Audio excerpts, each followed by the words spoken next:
están? Bienvenidos al tema número 2 de la unidad 2 sobre la historia del derecho. Estamos felices de que tú estés acompañado siempre, a cada instante, en cada tema que desarrollamos. Queremos agradecer al canal Telesub, al campus virtual y a todos los profesionales y tutores que cada día nos acompañan con este tema. Si recuerdas, en el tema anterior pudimos tratar el derecho arcaico y hemos podido hacer un repaso de las grandes culturas antiguas y de cómo el derecho y la ley se estuvo desarrollando ya en ellas.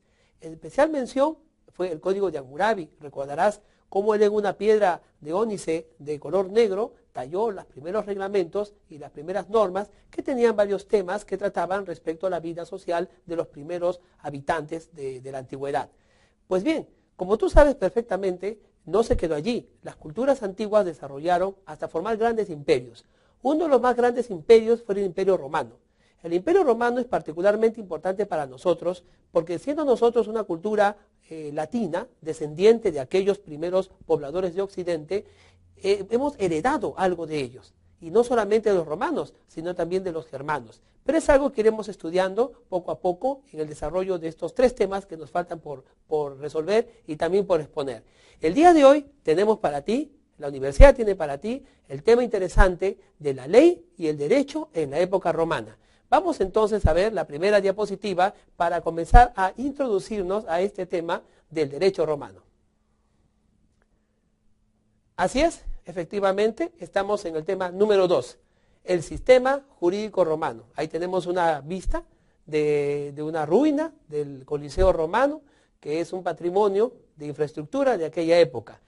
Bueno, el derecho romano rigió a la sociedad romana desde el año 753 a.C., que comienza con la fundación propiamente de la cultura romana, de la cultura latina, hasta el año 476 después de Cristo, en que se extingue el Imperio Romano de Occidente con la invasión de los bárbaros respecto a la ciudad de aquella época que era la capital de Roma de Occidente, que era la ciudad de Roma.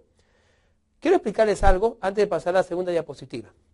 Fíjense, el Imperio Romano como tal tuvo varias épocas, tenemos que entender eso, desde su origen hasta su primera caída, cuando se divide y se forma el Imperio Romano de Occidente y el Imperio Romano de Oriente.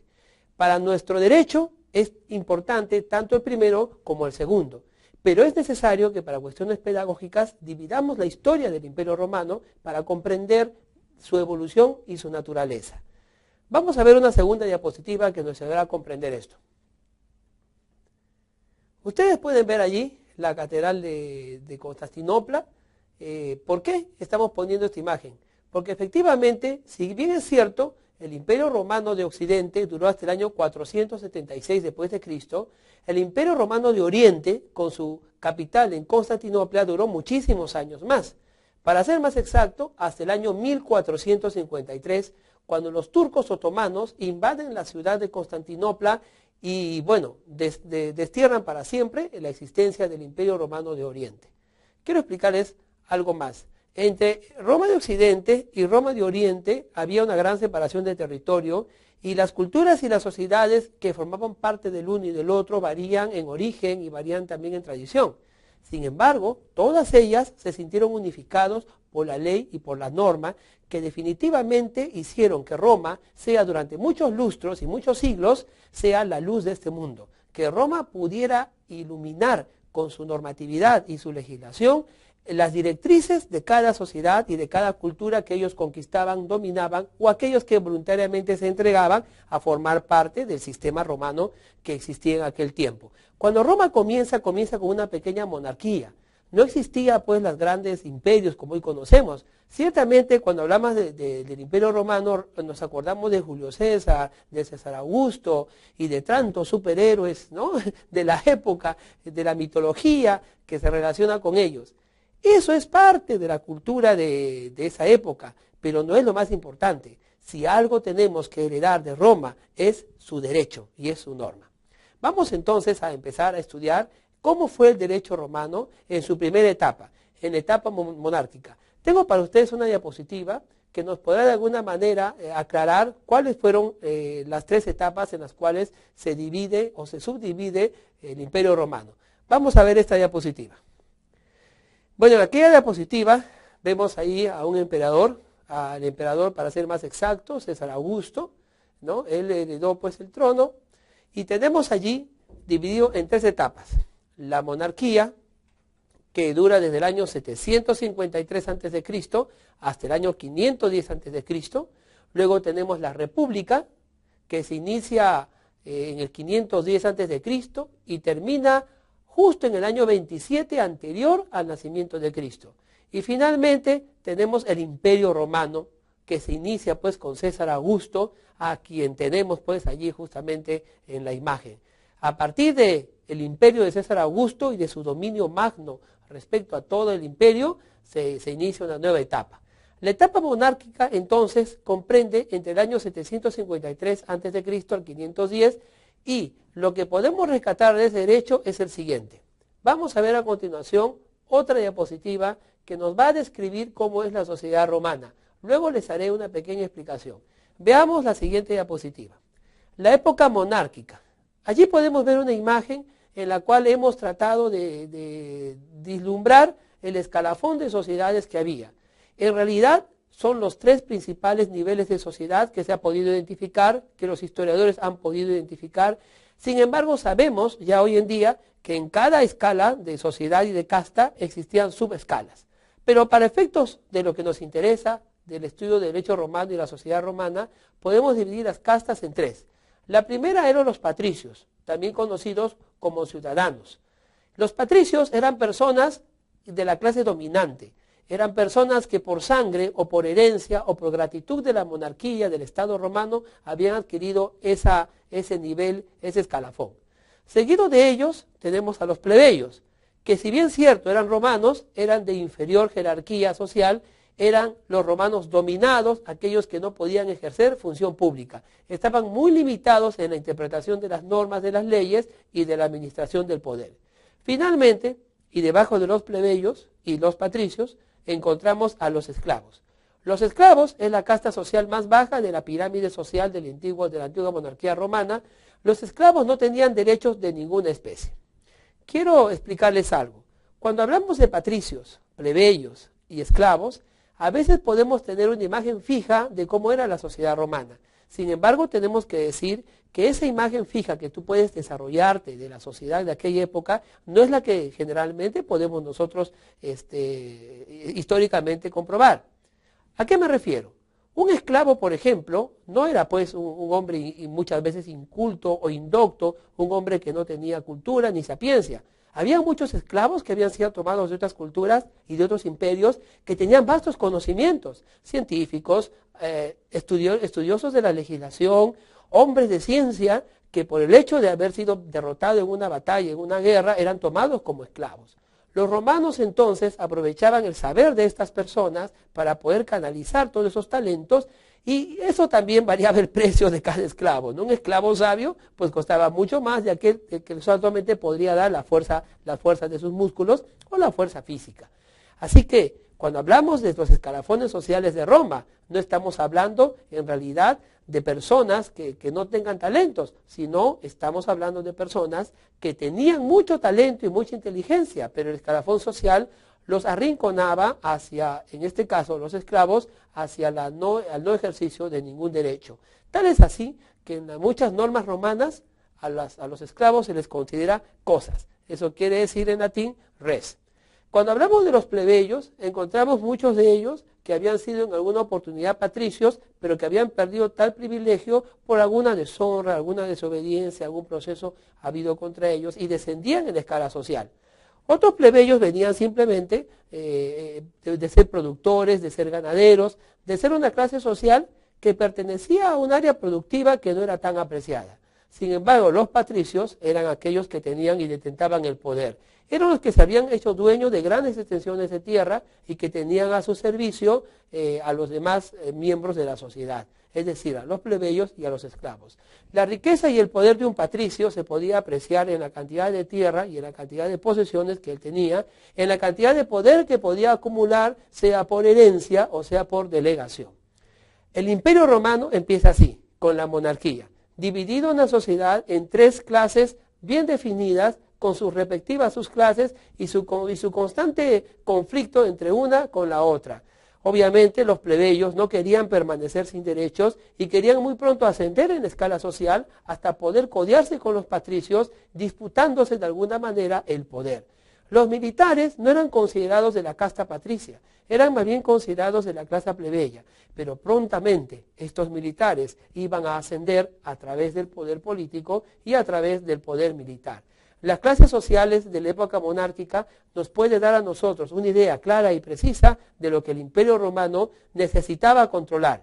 En las clases que ustedes recibieron sobre introducción al derecho, y ustedes habrán podido darse cuenta que la ley y la norma regula la sociedad para que ésta conviva, resuelve los conflictos de ella para la búsqueda del bien común.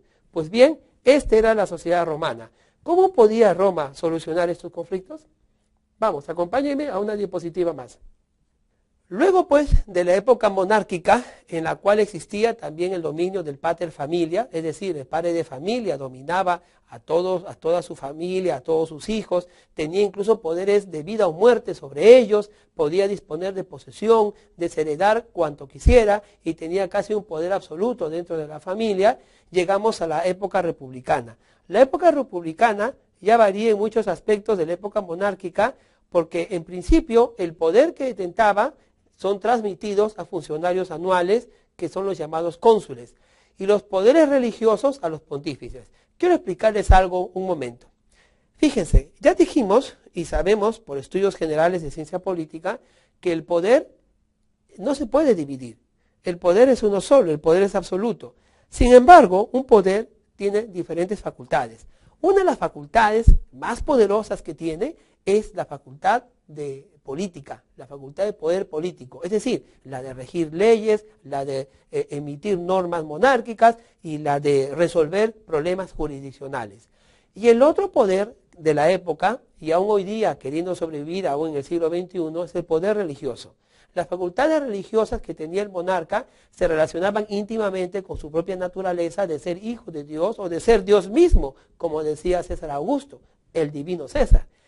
Y como estaba relacionado con su propia naturaleza y la propia imposición de su autoridad frente a los patricios, los plebeyos y los esclavos, es decir, frente a la sociedad romana, era necesario que siempre esté sustentado y respaldado por una dirigencia que sea leal, fiel a ese pensamiento, a esa ideología, y también leal y fiel a la persona que lo detentara, en este caso, al propio emperador. Pero como no había emperadores, entonces tenía que haber una época de transición. La monarquía cede su paso a la república, donde los poderes ya no es ejercido por el monarca, sino es delegado por él a los llamados así cónsules. Los cónsules generan una especie de reunión, una asamblea que se le conoce como el nombre de los comicios. Es por eso que esos nombres quedan hasta ahora en nuestra época. En los comicios, los cónsules discutían las leyes, discutían las normas, discutían la política por la cual el imperio, no todavía, ¿no?, pero en todo caso Roma tenía que dirigirse, sea en política interna, es decir, la solución de sus propios conflictos, o sea en política externa, su relación con los estados vecinos o con los estados enemigos en muchos casos. Usted recordará que cuando Roma ya empieza a crecer y comienza una expansión política, una expansión militar y territorial, entonces definitivamente eso también influye bastante en los temas del desarrollo de la ley. Los cónsules en los comicios entonces se constituyen en una parte del poder de Roma, en una parte muy importante. Pero ¿qué más dice la diapositiva? Ahí lo podemos ver. La diapositiva habla de los poderes religiosos. Déjeme decirle algo. Efectivamente, los poderes religiosos que tenía el emperador o que tenía el monarca se relacionaban, como ya dije, con su propia naturaleza. El origen divino del monarca le daba prerrogativas divinas. Él podía disponer de la vida y de la muerte y sus deseos eran órdenes para sus súbditos. Pero llegó un momento en que él tuvo que delegar esos poderes, sea por la presión, sea por las rebeliones, sea por la resistencia que hacían los plebeyos y los patricios al poder absoluto, tuvo que delegar en los famosos pontífices. Los pontífices eran en realidad representantes religiosos de las divinidades que ellos tenían y que habían heredado de la cultura helénica. Como sabemos, la religión romana era una religión politeísta y justificaba, en todo caso, la vida religiosa a la luz y a la visión de los planteamientos helénicos que habían heredado ellos de Grecia. Es importante comprender esto, porque nos ayuda también a entender al pensamiento de la sociedad romana de la época, donde de alguna manera los valores se relacionaban con los valores helénicos que habían sido proclamados por los antiguos y grandes pensadores. Cuando el monarca delega sus facultades políticas a los cónsules en los comicios y delega sus facultades religiosas en los pontífices, entonces el monarca pierde fuerza, pierde autoridad, pierde poder, vía delegación del poder, entonces el monarca va haciéndose más humano. De la época monárquica a la época republicana podemos encontrar un fenómeno. Finalmente, los cónsules reunidos en comicios se van perfeccionando, se van fortaleciendo y surge el Senado. En algún momento de la historia romana, el comicio se vuelve Senado, donde los cónsules no solamente serán pues asesores que discuten con el rey una norma, sino que ellos mismos ya tomarán el poder, tomarán la autoridad y entonces ejercerán, ¿no?, un poder sobre la legislación y sobre la normatividad. El Senado entonces se constituye en un gran comicio con una labor legislativa y también adquiere labor judicial. Es así que se comienza a nombrar los primeros jueces o tribunos, quienes llevarán adelante la administración de justicia en el Imperio Romano. El derecho estaba casi exclusivamente sustentado en la costumbre.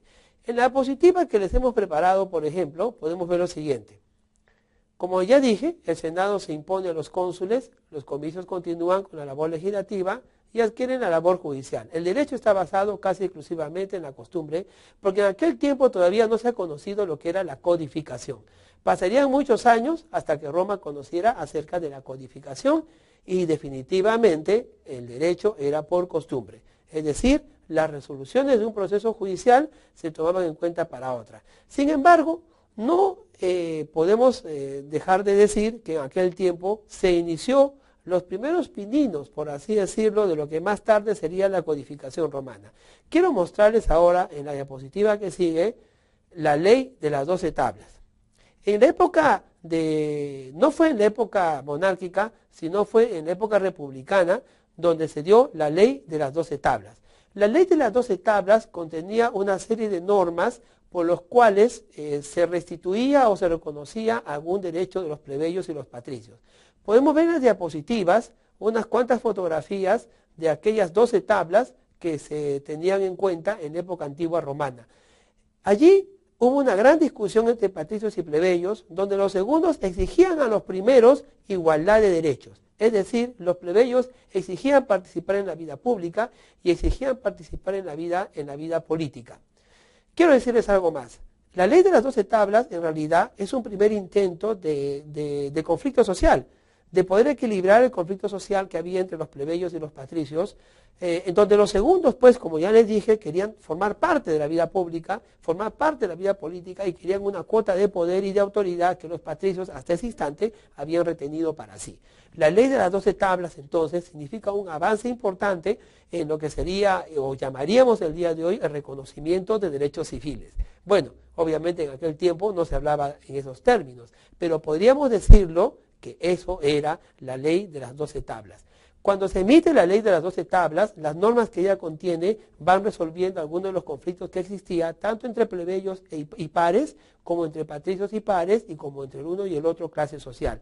Esto ayuda entonces a tener una visión de equilibrio de administración de justicia en una república romana que no duraría mucho tiempo, porque empezó la crisis política hasta que se impuso el imperio.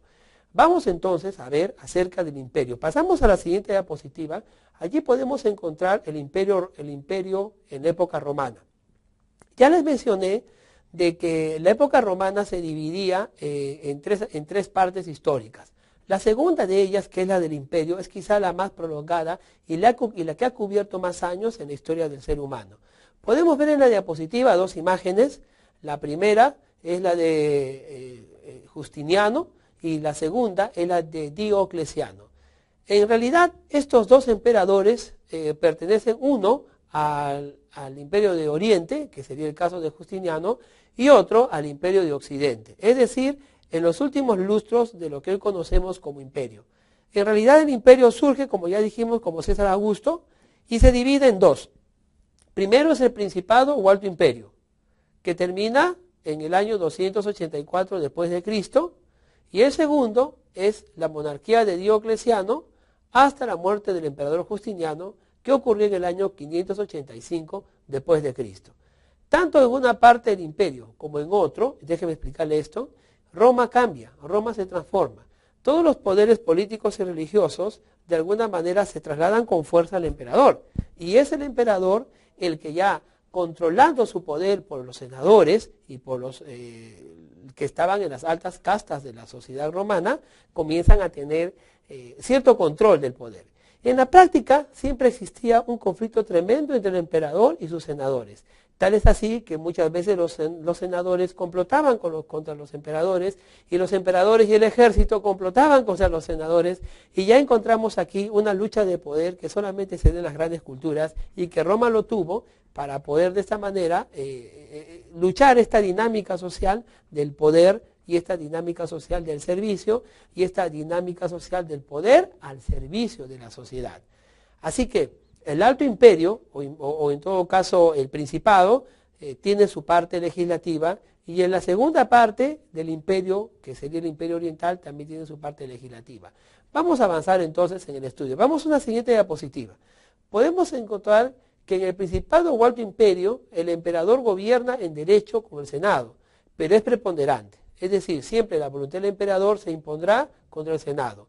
La potestad tribunicia hacía inviolable su persona. Es decir, se consideraba que el emperador era el más alto magistrado del Estado y de la nación. Él podía finalmente decidir o dirimir alguna decisión que el Senado y él mismo no podían entenderse. Pero sin embargo, como ya les dije, el Senado controlaba algo. Sigamos viendo la diapositiva. Los comicios, es decir, aquellos primitivos senados, ya habían perdido sus poderes legislativos, judiciales y electorales. El Senado los heredaba y compartía con el emperador, quien es el primer magistrado. Podemos ver las imágenes allí de algunos primeros cónsules o de algunos primeros senadores, entre los que destaca la figura de Pompeyo y también de Julio César. Estos, antes de ser emperadores o ser jefes militares, llegaron a ser cónsules y también senadores. Sigamos más adelante. En aquel tiempo, las constituciones imperiales fueron emitidas justamente por decisión del emperador. Las constituciones imperiales, se clasificaban en unas cuantas formas y clases.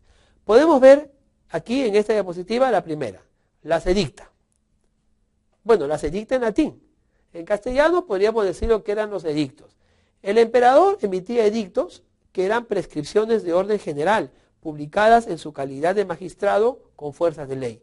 Es decir, él podía dar órdenes generales que tenían que ser de obligatorio cumplimiento por todos los ciudadanos romanos, así llamados romanos, y por todos los súbditos de todas las clases sociales que estaban dentro de la competencia de su territorio y dentro de la jurisdicción de su autoridad. Las edicta o edictos fueron interpretados como mandatos regios, fueron interpretados con fuerza de ley. La sedicta entonces forma parte de las constituciones imperiales. Aparte de ella, vamos a ver la segunda diapositiva, tenemos las decreta. Las decreta son decisiones, son resoluciones y decisiones sobre ciertos asuntos judiciales. Tienen fuerza solamente para el asunto conocido y se dan en primera instancia o también se daban en apelación. Las decreta son en realidad sentencias judiciales que solamente resolverán un determinado caso social. Las decreta son importantes porque van marcando jurisprudencia y ayudan a los tribunos y jueces a poder resolver los temas de conflicto social, los puntos controvertidos en la sociedad entre pares, y de esa manera queda pues un antecedente de cómo se puede resolver un problema. Las decreta también eran dadas por las autoridades de aquel tiempo, las autoridades judiciales y a veces por el emperador. Seguimos. Tenemos las mandatas. Las mandatas son instrucciones administrativas dirigidas a los gobernadores de provincia que algunas veces contenían reglas de derecho privado. Si hoy día quisiéramos colocar las mandatas en alguna clasificación de derecho, sería aquella que se relaciona con el derecho administrativo. Las mandatas eran directamente dirigidas a algún gobernador de una determinada región para que cumpla o maneje un problema político o en todo caso tenga presente una reglamentación necesaria para algún tema administrativo. Todas estas formas de legislación, todas estas formas de legislar se relacionaban, como usted verá, con la administración del imperio. Hay una que es muy importante, que la estamos viendo a continuación, eran las famosas rescripta. Las rescripta son las absoluciones de las consultas que un ciudadano podía hacer. Tenían forma de carta, también llamada epístolas, o de nota escrita a un magistrado respecto de una demanda. Las rescripta fueron muy utilizadas por las personas que tenían litigio, porque de eso se trataba de solucionar algún problema judicial o algún conflicto social por medio de esta documentación. El magistrado que recibía una nota escrita, el magistrado que recibía una demanda tenía que resolverla, tomando en cuenta todas las demás formas que hemos hablado, es decir, las edictas, las decretas y las mandatas. Con eso se resolvía el conflicto social. Bueno, quiero comentarles algo. Conforme tú has podido ver, todas estas formas legislativas ya dan una idea de un derecho ordenado, de un derecho codificado. Sin embargo, hasta ese instante no había todavía codificación. Lo que sigue a continuación es una enseñanza, un comentario acerca de las personas y que tenían relación con estas legislaciones. Vamos a hablar de un grupo social que era muy importante. ¿Quiénes eran los jurisconsultos? Los jurisconsultos no podían atender todos los pedidos de los particulares. Imagínense que una sola persona, por más emperador o divino que sea, recibiera la denuncia, la demanda o requerimiento que se solucione un conflicto de cientos y miles de personas que forman parte de su gran imperio. No podía resolverlos. Estaremos hablando de una administración de justicia imposible.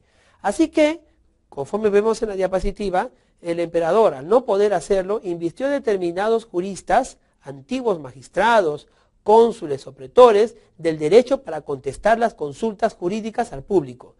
Estas consultas jurídicas al público tenían por nombre jus publici, respondendi, es decir, responder las consultas que el ciudadano realiza, convirtiéndose en los grandes jurisconsultos. ¿Qué eran los jurisconsultos? Los jurisconsultos eran hombres entendidos de las leyes y de las normas, hombres entendidos con una visión social, a quienes el emperador les tenía entera confianza.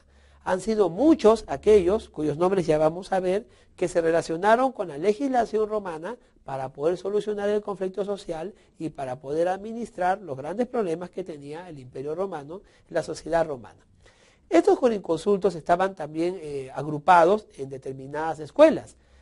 Ellos encontraban cierta familiaridad en opinión e ideas y se unían y formaban un grupo de personas, de jurisconsultos, que dirigían una escuela que en determinada época de la historia romana hacía que el derecho romano se vaya perfeccionando. Una de las primeras escuelas fueron las de los proculianos y también los sabinianos. Veamos en la diapositiva entonces esta división. Los juristas o jurisconsultos tenían dos escuelas, los proculianos o los sabinianos.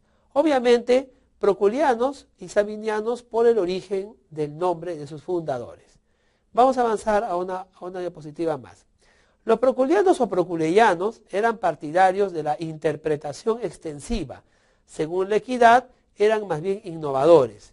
Los proculeianos, que le deben, entre otros, el nombre a su gran jurista fundador llamado Próculo, decían que la ley tenía un espíritu independiente, que al interpretar una ley teníamos que llevar a su fin último, teníamos que explicarlo en todos los sentidos. Entonces, eso le daba de alguna manera delicadeza y fuerza a la ley. Fuerza porque una ley que se daba en la época romana tenía que ser interpretada solo por los jurisconsultos. Y los proculianos decían que la forma de interpretar una ley es llevarla a su fin último. Es decir, es posible que el que legislara ni siquiera se daba cuenta hasta dónde podía llegar los alcances de la ley. Los proculianos o proculeianos decían que hasta su último alcance la ley debía hacerse efectiva. Tú podías de repente legislar para un determinado tema, pero si esa legislación se aplicaba a otros, tenía que obligatoriamente aplicarse. Por eso se dice que ellos eran innovadores, porque esa forma de interpretar siempre abría nuevas puertas a la interpretación del derecho y abrían nuevas puertas al reconocimiento o al descubrimiento de nuevos proyectos y problemas sociales.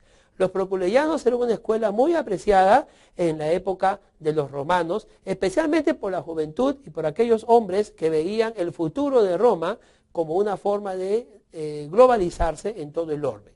La segunda escuela es de los sabinianos. Los sabinianos sostenían que la interpretación estricta y literal de la ley era la más adecuada. Por eso se entiende y se dice que ellos eran tradicionalistas.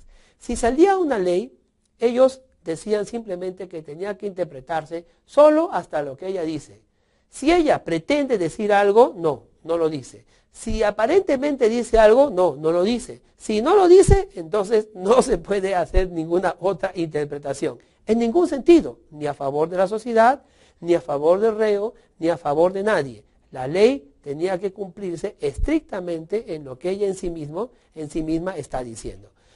Como comprenderás, los proculeianos y los sabinianos tenían verdaderamente un permanente conflicto. Aquellos que innovaban e interpretaban más allá de la ley escrita, y aquellos que decían, no, solamente tenemos que hacer caso de lo que la ley dice. Proculeianos y sabinianos entonces tenían inmensos debates que no eran solamente de tema filosófico, sino más que todo de tema normativo. Vamos entonces ahora a mencionarles, y les tengo aquí una pequeña lista, a los grandes jurisconsultos, sin tomar en cuenta las escuelas a las cuales ellos pertenecían, pero que hicieron historia en la época romana por sus aciertos y por los proyectos de ley, por así decirlo, que ellos presentaban en la época. Veamos la siguiente diapositiva.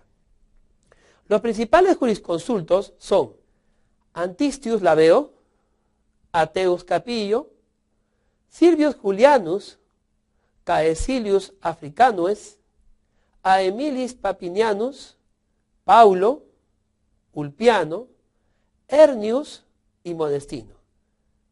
Bueno, quiero decirles algo. Todos estos jurisconsultos que hemos visto pertenecen a proculeianos y a sabinianos. No hemos querido decir quién o quién pertenece a cuál. Y esto tiene una intención. Cuando los grandes jurisconsultos romanos escribieron sus obras o escribieron sus opiniones o sus absoluciones de alguna consulte publice que llegaba hasta ellos por orden del emperador, no tenían idea, y muchos murieron sin saberlo, que en el futuro un emperador romano con una gran idea decidió reunirlos a todos, reunir esos grandes pensamientos, inclusive de jurisconsultas muertos, y crear una obra que pudiera servir a los magistrados del futuro poder resolver los problemas de siempre.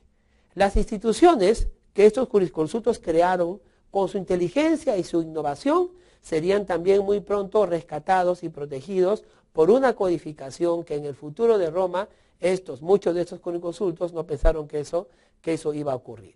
Bueno, hasta aquí el Alto Imperio o Principado, que ya de por sí dio mucho fruto. Bajemos entonces un poco a la segunda parte del imperio o Bajo Imperio. Veamos la siguiente diapositiva. Se llama Bajo Imperio a la historia del Imperio Romano que comienza con la muerte de Diocleciano. Como ustedes podemos ver en la diapositiva, donde aparece una figura del emperador Diocleciano rodeado por muchos de sus asesores, allí podemos encontrar que en la época de Diocleciano y hasta la muerte de Justiniano, es decir, el año 585 después de Cristo, la autoridad del emperador es la que predomina. ¿Sabe qué?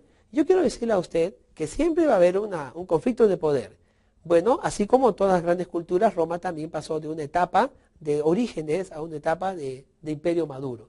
Y en aquella época la figura del emperador se personifica y se asienta sobre el poder. Los senadores pasan a ser ni siquiera ya como un pequeño comicio, sino es el emperador que se rodea de asesores y logra a través de ese secuestro de poder una autoridad poderosa frente a los ciudadanos, frente a los plebeyos, frente a aquellos miembros del Imperio Romano pertenecientes a otras culturas. Ahora fíjese, mire lo que dice la diapositiva. A pesar de la división del Imperio en Oriente y Occidente, la legislación era una sola. Esto era muy bueno, porque ya estaba dividido pues el imperio y sin embargo la legislación era una sola. Romanos de Oriente y romanos de Occidente tenían instituciones similares, porque muchas de estas instituciones ya habían sido establecidas en la costumbre romana por los jurisconsultos, muchos de ellos ya fallecidos. Las constituciones imperiales ya no comprenden ni mandatos ni res scripta, simplemente se limita a edictos. Es decir, ya no hay res scripta, ya no hay mandatos o mandatas, sino ahora solamente se habla de edictos. Los edictos imperiales son los que comienzan a llenar. Es como si en nuestro país nosotros, cuando hay golpes de Estado, salen los famosos decretos leyes. No hay decretos legislativos, ¿no? Hay solamente decretos leyes. En el Bajo Imperio también hay muchas novedades más.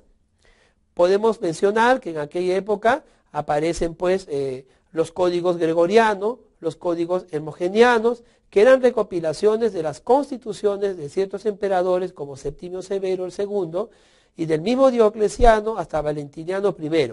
También aparece el código teodosiano, que comprende constituciones publicadas desde la época de Constantino.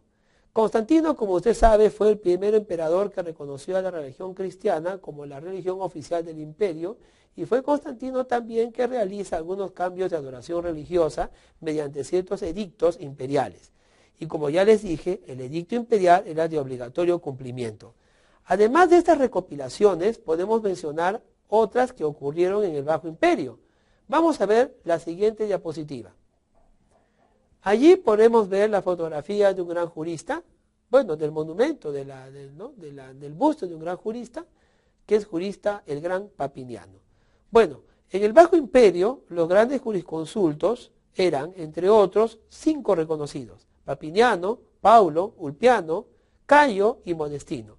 Estos 5 son conocidos como los jurisconsultos más importantes de Roma, porque sobre la mayoría de todos y la opinión de todos ellos se consideraba a Papiniano como el mayor de todos ellos, y si no había mayoría tenía que resolver un conflicto en base a lo que Papiniano opinaba.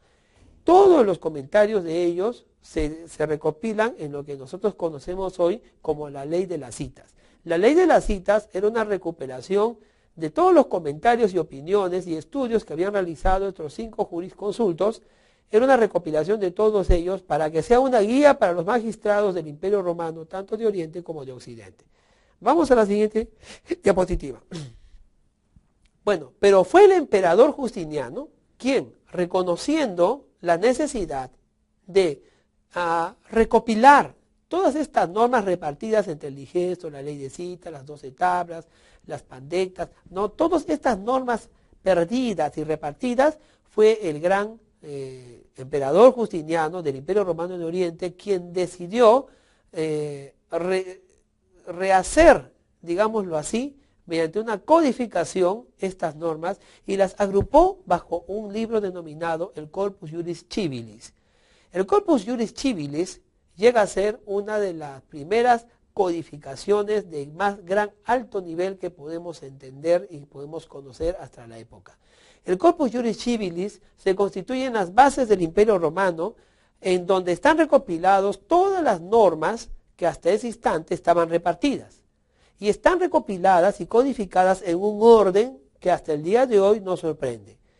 El código o Corpus Juris Civilis tenía las siguientes partes. En la diapositiva podemos leer las institutas, las 50 decisiones, estaba el digesto, estaba el códex y las novelas. Entonces, tanto las institutas, las decisiones, el digesto, el códex y las novelas eran especies de capítulos y de títulos en los cuales se veían todas las instituciones jurídicas romanas y algunas germánicas que hasta ese tiempo habían existido y existen en el Imperio Romano. Vamos a una segunda diapositiva, a una siguiente diapositiva. Las institutas. Las institutas son un manual elemental con fuerza de ley que sirve a los estudiantes de derecho de la época. Era elaborado bajo la dirección de Triboniano, quien era consejero jurídico de Justiniano, es decir, era un personaje muy cercano al poder.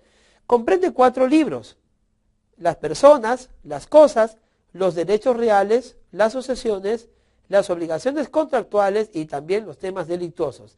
Fíjese cuán importante es esta parte de las institutas. Las institutas entonces comprende una parte del cuerpo jurídico civil que tenía Justiniano. Y allí está rescatado muchas de las grandes instituciones que hoy en día tenemos y que rigen nuestra sociedad.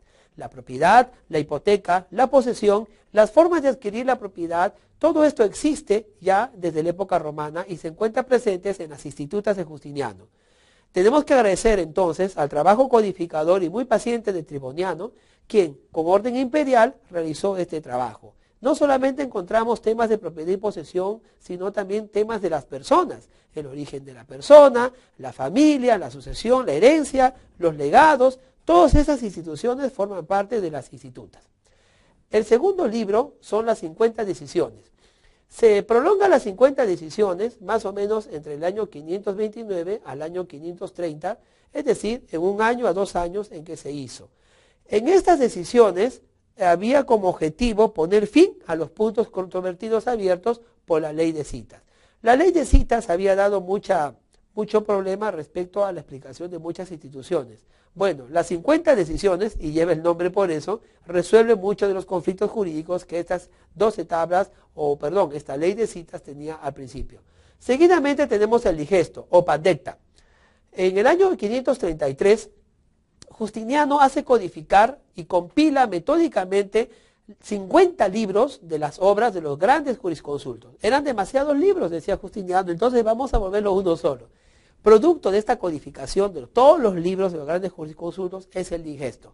El digesto es clasificado con extractos de cada materia tratada a la que se le dio fuerza de ley. De esta forma, la ley de citas fue derogada. Es decir, la ley de citas era la ley, las citas, pues, ¿no? Las opiniones que daban los grandes jurisconsultos. Al salir el digesto, esto reemplaza a la ley de citas, porque ya el digesto, de alguna manera, contiene las mismas citas y las mismas opiniones que hicieron los grandes jurisconsultos, pero enmarcados dentro del tema para el cual están queriendo resolver. Citas u opiniones de Papiniano respecto a la propiedad lo encontraremos en el tema de la propiedad. Citas o referencias, opiniones o disertaciones de Ulpiano sobre la posesión lo encontraremos en la parte de la posesión. El digesto entonces se vuelve una gran obra, ¿no?, que ayuda a reunir las instituciones y las opiniones de los grandes jurisconsultos. Bueno, fue elaborada, como ya dije, bajo la dirección de Triboniano. Tenemos allí la imagen de Triboniano en esta diapositiva y él tuvo que escoger y clasificar los textos de más o menos 1500 obras. Imagínense cuántos libros hemos leído en lo que va de la vida. Ojalá que hayan sido también 1500 libros. Según un plan de conjunto lógico, cada libro está dividido en títulos y cada título en leyes, o tiene fragmentos con el nombre del jurisconsulto a quien pertenece. Así tenemos, miren la diapositiva, lo siguiente. La parte 1 son los principios generales del derecho. La parte 2, los juicios y la protección judicial. La parte 3, las cosas, obligaciones y contratos. La parte 4, el umbilicus, ombligo, es decir, la familia y sus obligaciones. La parte 5, testamento, herencia, legados y fideicomisos. La parte 6, la herencia pretoris, las obligaciones, los derechos reales y la posesión. La parte 7, el derecho penal, también conocido como stipulatio. Bueno, quiero decirte algo. Como podrás ver, los romanos tenían un conocimiento de codificación muy interesante, casi perfecto y parecido al que tenemos hoy en día. En realidad la codificación es una herencia de los romanos. Nosotros, en esta cultura judeocristiana, en esta cultura occidental, hemos heredado de los romanos esa capacidad de poder codificar nuestras normas y nuestras leyes. Pero aquí eso no lo es todo. Vamos más adelante. Veamos la siguiente diapositiva. El Código Justinianeo es una obra que se realizó en el año 529 al 534. Fue elaborado también por el mejor de la época, el mejor codificador y jurisconsulto, es decir, Triboniano. Y era la compilación de las leyes o constituciones que fue conocido luego como segunda redacción. El Código Justinianeo también tiene citas y también tiene instituciones que eran protegidas por el derecho romano. La obra está compuesta por 12 libros. Veamos la siguiente diapositiva. Divididos en títulos que incluyen las constituciones imperiales. Fijémonos con tranquilidad en 4 libros que queremos mencionarles, o 4 partes del código. El libro 1 tenía que ver sobre el derecho eclesiástico, las fuentes del derecho y la regulación para funcionarios públicos. Imagínese que usted hubiera estado en la época de Justiniano. Prácticamente estaría estudiando muchos de los temas que están actualmente tocándose en las facultades de Derecho. Tenemos del libro 2 al libro 8, el derecho privado, el libro 9, el derecho penal, y del libro 10 al libro 12, el derecho administrativo. Fíjese cuán importante entonces es entender la importancia del Código Justineneo. El Código Justineneo nos ayuda a nosotros a comprender las formas de dividir el derecho. Pero ya está dicho todo respecto a los romanos, ¿no? Tenemos que mencionar una de las últimas formas de codificación o de legislación que el Bajo Imperio tenía. Y estos son las novelas. Las novelas fueron editadas, bueno, no editadas, compiladas entre el año 535 al 543 después de Cristo. Era la compilación de las 152 nuevas constituciones imperiales que fueron posteriores al Código de Justineneo. Hasta el Código de Justiniano, o Codex Justineneo, se estaba compilando toda la... ¿Y qué pasó con las legislaciones posteriores?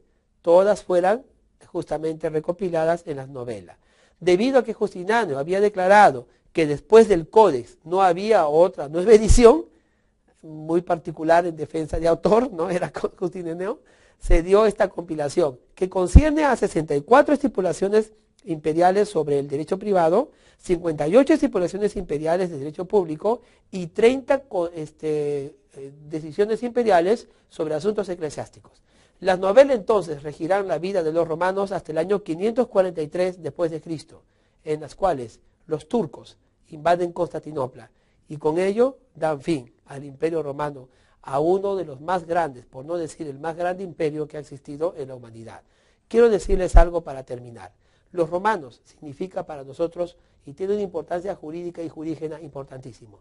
Es a través de los romanos con la que las instituciones grandes de la antigüedad creadas por la sociedad son protegidas. Serán hasta muchos años más tarde, cuando Napoleón y sus compiladores, a través del Código Napoleónico, reúnan una vez más estas instituciones ya casi olvidadas, pero finalmente nuevamente protegidas por las ideas políticas de la Revolución Francesa y de la libertad, igualdad de todos los ciudadanos. Los romanos, pues, muchos lustros antes del inicio de la edad moderna y la edad contemporánea, tenían una idea clara de la justicia, tenían una idea ordenada de la administración y ya habían separado, de alguna manera, el tema religioso del tema civil, del tema secular.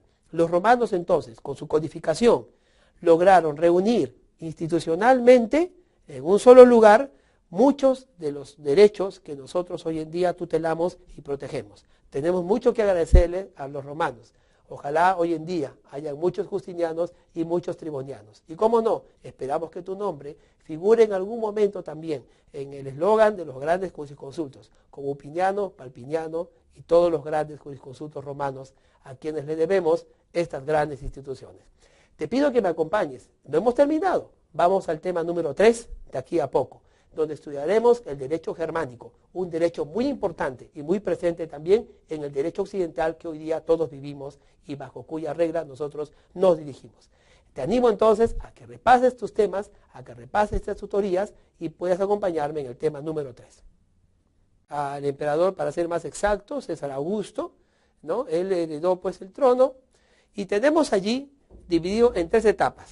La monarquía, que dura desde el año 753 a.C. hasta el año 510 a.C. Luego tenemos la república, que se inicia en el 510 a.C. y termina justo en el año 27 anterior al nacimiento de Cristo. Y finalmente tenemos el Imperio Romano, que se inicia pues con César Augusto, a quien tenemos pues allí justamente en la imagen. A partir del imperio de César Augusto y de su dominio magno respecto a todo el imperio, se inicia una nueva etapa. La etapa monárquica entonces comprende entre el año 753 a.C. al 510 y lo que podemos rescatar de ese derecho es el siguiente. Vamos a ver a continuación otra diapositiva que nos va a describir cómo es la sociedad romana. Luego les haré una pequeña explicación. Veamos la siguiente diapositiva. La época monárquica. Allí podemos ver una imagen en la cual hemos tratado de vislumbrar el escalafón de sociedades que había. En realidad son los tres principales niveles de sociedad que se ha podido identificar, que los historiadores han podido identificar. Sin embargo, sabemos ya hoy en día que en cada escala de sociedad y de casta existían subescalas. Pero para efectos de lo que nos interesa, del estudio del derecho romano y la sociedad romana, podemos dividir las castas en tres. La primera eran los patricios, también conocidos como ciudadanos. Los patricios eran personas de la clase dominante, eran personas que por sangre o por herencia o por gratitud de la monarquía, del Estado romano, habían adquirido ese nivel, ese escalafón. Seguido de ellos tenemos a los plebeyos, que si bien cierto eran romanos, eran de inferior jerarquía social, eran los romanos dominados, aquellos que no podían ejercer función pública. Estaban muy limitados en la interpretación de las normas de las leyes y de la administración del poder. Finalmente, y debajo de los plebeyos y los patricios, encontramos a los esclavos. Los esclavos es la casta social más baja de la pirámide social de la antigua monarquía romana. Los esclavos no tenían derechos de ninguna especie. Quiero explicarles algo. Cuando hablamos de patricios, plebeyos y esclavos, a veces podemos tener una imagen fija de cómo era la sociedad romana. Sin embargo, tenemos que decir que esa imagen fija que tú puedes desarrollarte de la sociedad de aquella época no es la que generalmente podemos nosotros históricamente comprobar. ¿A qué me refiero? Un esclavo, por ejemplo, no era pues un hombre y muchas veces inculto o indocto, un hombre que no tenía cultura ni sapiencia. Había muchos esclavos que habían sido tomados de otras culturas y de otros imperios que tenían vastos conocimientos, científicos, estudiosos de la legislación, hombres de ciencia que por el hecho de haber sido derrotados en una batalla, en una guerra, eran tomados como esclavos. Los romanos entonces aprovechaban el saber de estas personas para poder canalizar todos esos talentos y eso también variaba el precio de cada esclavo, ¿no? Un esclavo sabio pues costaba mucho más de aquel que solamente podría dar la fuerza de sus músculos o la fuerza física. Así que cuando hablamos, comenzar a introducirnos a este tema del derecho romano. Así es, efectivamente, estamos en el tema número 2. El sistema jurídico romano. Ahí tenemos una vista de una ruina del Coliseo romano, que es un patrimonio de infraestructura de aquella época. Bueno, el derecho romano rigió a la sociedad romana desde el año 753 a.C., que comienza con la fundación propiamente de la cultura romana, de la cultura latina, hasta el año 476 después de Cristo, en que se extingue el Imperio Romano de Occidente con la invasión de los bárbaros respecto a la ciudad de aquella época que era la capital de Roma de Occidente, que era la ciudad de Roma. Quiero explicarles algo antes de pasar a la segunda diapositiva. Fíjense, el Imperio Romano como tal tuvo varias épocas, tenemos que entender eso, desde su origen hasta su primera caída, cuando se divide y se forma el Imperio Romano de Occidente y el Imperio Romano de Oriente. Para nuestro derecho es importante tanto el primero como el segundo, pero es necesario que para cuestiones pedagógicas dividamos la historia del Imperio Romano para comprender su evolución y su naturaleza. Vamos a ver una segunda diapositiva que nos ayudará a comprender esto.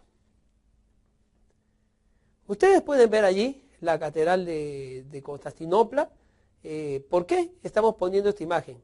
Porque efectivamente, si bien es cierto, el Imperio Romano de Occidente duró hasta el año 476 después de Cristo, el Imperio Romano de Oriente, con su capital en Constantinopla, duró muchísimos años más. Para ser más exacto, hasta el año 1000.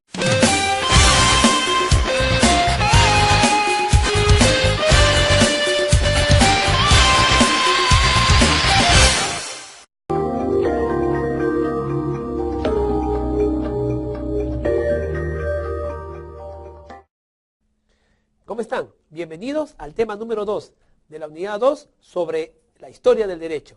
Estamos felices de que tú estés acompañado siempre, a cada instante, en cada tema que desarrollamos. Queremos agradecer al canal Telesub, al campus virtual y a todos los profesionales y tutores que cada día nos acompañan con este tema. Si recuerdas, en el tema anterior pudimos tratar el derecho arcaico y hemos podido hacer un repaso de las grandes culturas antiguas y de cómo el derecho y la ley se estuvo desarrollando ya en ellas.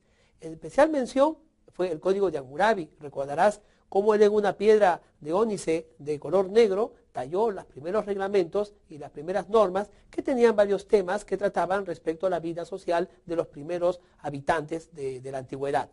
Pues bien, como tú sabes perfectamente, no se quedó allí. Las culturas antiguas desarrollaron hasta formar grandes imperios. Uno de los más grandes imperios fue el Imperio Romano. El Imperio Romano es particularmente importante para nosotros porque siendo nosotros una cultura latina, descendiente de aquellos primeros pobladores de Occidente, hemos heredado algo de ellos. Y no solamente de los romanos, sino también de los germanos. Pero es algo que iremos estudiando poco a poco en el desarrollo de estos tres temas que nos faltan por resolver y también por exponer. El día de hoy tenemos para ti, la universidad tiene para ti, el tema interesante de la ley y el derecho en la época romana. Vamos entonces a ver la primera diapositiva para 1453, cuando los turcos otomanos invaden la ciudad de Constantinopla y, bueno, destierran para siempre la existencia del Imperio Romano de Oriente.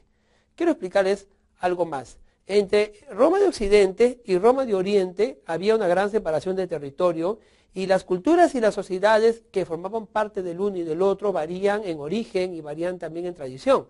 Sin embargo, todas ellas se sintieron unificados por la ley y por la norma que definitivamente hicieron que Roma sea durante muchos lustros y muchos siglos sea la luz de este mundo. Que Roma pudiera iluminar con su normatividad y su legislación las directrices de cada sociedad y de cada cultura que ellos conquistaban, dominaban o aquellos que voluntariamente se entregaban a formar parte del sistema romano que existía en aquel tiempo. Cuando Roma comienza con una pequeña monarquía. No existía pues los grandes imperios como hoy conocemos. Ciertamente cuando hablamos del Imperio Romano nos acordamos de Julio César, de César Augusto y de tantos superhéroes, ¿no?, de la época, de la mitología que se relaciona con ellos.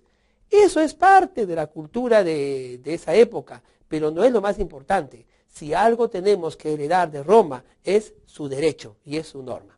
Vamos entonces a empezar a estudiar cómo fue el derecho romano en su primera etapa, en la etapa monárquica. Tengo para ustedes una diapositiva que nos podrá de alguna manera aclarar cuáles fueron las tres etapas en las cuales se divide o se subdivide el Imperio Romano. Vamos a ver esta diapositiva. Bueno, en aquella diapositiva vemos ahí a un emperador